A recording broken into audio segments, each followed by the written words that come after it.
آج ہم ذکر کریں گے بوڑھے کتے کی مدد۔ لیکن ویڈیو شروع کرنے سے پہلے ابھی تک اگر آپ نے میرے چینل کو سبسکرائب نہیں کیا تو پلیز سبسکرائب کر کے بیل آئیکن دبائیں تاکہ ہر ویڈیو کا نوٹیفیکیشن آپ کو ملتا رہے۔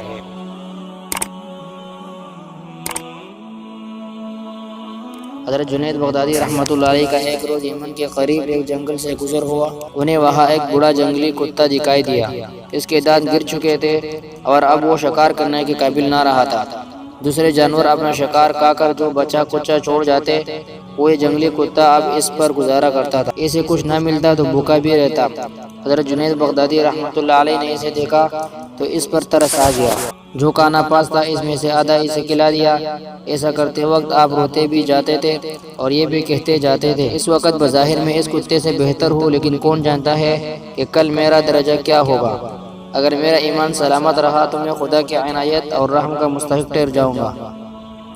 خدا نخواستہ ایسا نہ ہوا تو یہ کتا مجھ سے بہتر حالت میں ہوگا، اس لیے کہ اللہ اسے جہنم میں نہیں ڈالے۔ حضرت شیخ سعدی رحمۃ اللہ علیہ حکایت کے ذریعے بتانا چاہتے ہیں کہ عاجزی اور انکساری ہی کامیابی کی ضمانت ہے۔ اللہ نے انسان کا درجہ ملائکہ سے بلند رکھا کہ وہ عاجزی انکساری میں اپنے آپ کو کتے سے بھی کمتر تصور کرتا ہے۔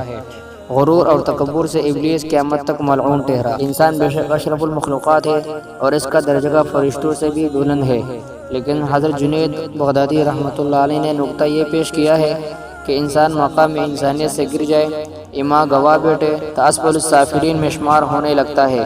اس مقام پر وہ کتا ایسے انسان سے بہتر ہو جاتا ہے۔ بابا بلے شاہ کا ہاں بھی ایسا ہی مضمون پیش ہوا ہے۔